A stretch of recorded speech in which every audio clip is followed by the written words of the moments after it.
Tyre liners are a thing that started making the news in 2021 because they finally made their way into road bikes. Naturally, roadies treated them with fear and hostility as they do with all new things, but what if you're not a roadie? What if you're a gravel biker and you want to work out whether this new tech is something that can benefit you? Well, I have actually used a set and I have some thoughts.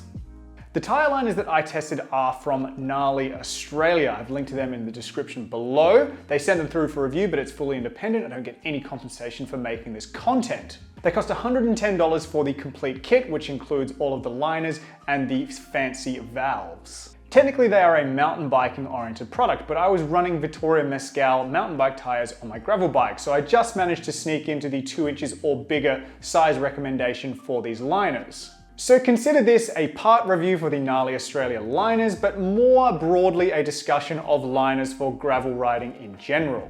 And explaining tyre liners is best done by showing you how to install them. You take the super fancy length of sculpted pool noodle that is what a tyre liner fundamentally is all about, and wrap it around the rim to determine the correct length. You then cut it down to size, poke some holes in it, and zip tie them together, wrap it in some tape to make sure it all stays fundamentally sound and solid inside the tyre. After that, it's really just like setting up any other tubeless tyre.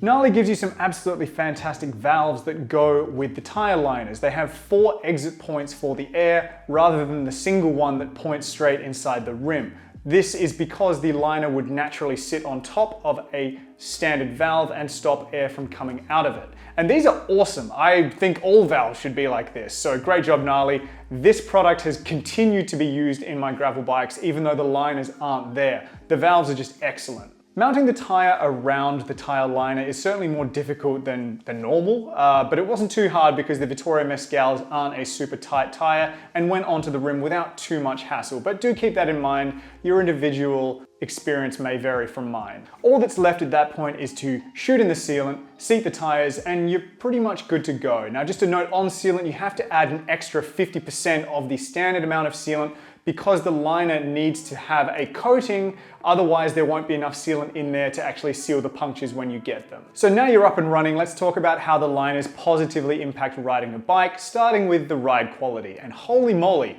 it is incredible how much of a difference these make to the ride feeling on gravel and particularly on bumpy gravel. You get an enormous increase to comfort because the liners absorb so many impacts that would normally go through the wheel into the frame and then into your body. Funnily enough, you have to add tyre pressure because the liners reduce the amount of air volume. But still, once you've added that pressure in, you get a far more squishy and compliant tyre, and it feels wonderful when you're bashing over the sort of rocks and rough terrain that would normally throw you around and tag your rims really hard. Which brings me to the second main benefit, which is the protection of your gear. I'll come back to this later, but the tyre liner is a massive sort of last line of defense between your front wheel and anything that's trying to break it. It also has the potential to massively reduce the incidence of pinch flats. And this is something that's been known to mountain bikers for a few years now when it comes to using tyre liners. This is particularly good for adventure riders and bike packers because you get all of the comfort benefits and you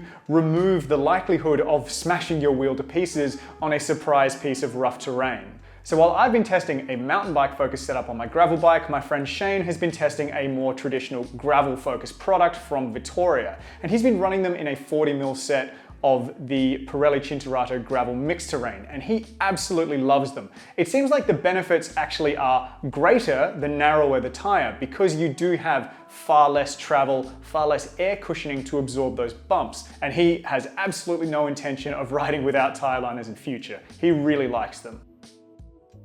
Let's talk now about the drawbacks and starting with weight. And it's certainly not a lot of weight. This thing weighs like 75 or 80 grams in the 650B or 27.5 wheel size that I was using them in. Obviously that'll be slightly bigger if you're running a 29er. But yeah, you're adding probably 70 to 90 grams of liner depending on the size, and you're also adding a little bit of extra sealant in there to make sure it's all coated up. So factor in 100, 120 grams of extra weight per wheel. And you do feel that when you're riding. It's not a huge deal, but you know, it's just something to be aware of. The second is the obvious inconvenience of slicing the hell out of your tire and then having to put a tube in it, because you're going to be left with this tire liner and not really anything to do with it. You're either going to have to throw it over your shoulder and carry it home, or dispose of it somehow, which is not really a good solution. There really isn't any getting around that. It's just going to be a bit of a pain in the butt. But if you've had such a catastrophic thing happen to your tire, you've got a lot of problems at that point anyway.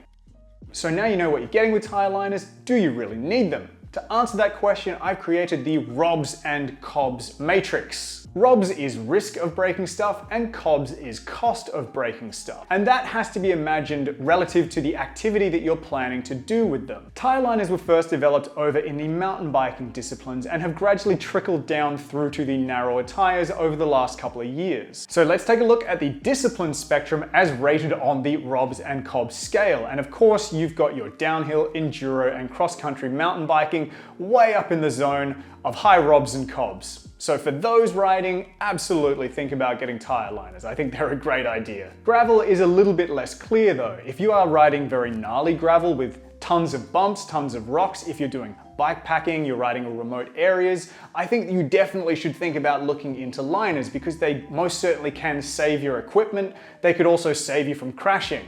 Not to mention they will just make your ride much more comfortable. On your lighter, smoother, and more compacted gravel roads, you probably don't need tire liners. They will still be more comfortable and save your stuff, but there's just not as much to gain as there is in those situations where you're far more likely to break your stuff. And over on road, I probably wouldn't. But hey, if you're riding the cobbles of Roubaix all the time, then sure, why not? Wrapping up then, tire liners dramatically improve the ride comfort and protect your potentially expensive gear. I'm absolutely thinking of getting more sets of liners to chuck into my gravel bikes, because I do see the benefits and I really like the ride comfort that much. For others, consult the magical ROBS and COBS matrix I've created for you, or just think about how much you want to up your ride comfort. I do think liners are going to get much more common and much more popular with gravel over the next few years as people sort of come to realize that there are big benefits to them. And that is where I'm going to leave it. Thanks to Gnarly Australia for sending this through for review. Again, link in the description if you want to check them out. And don't forget to ride safe, stay healthy, and I'll see you next time.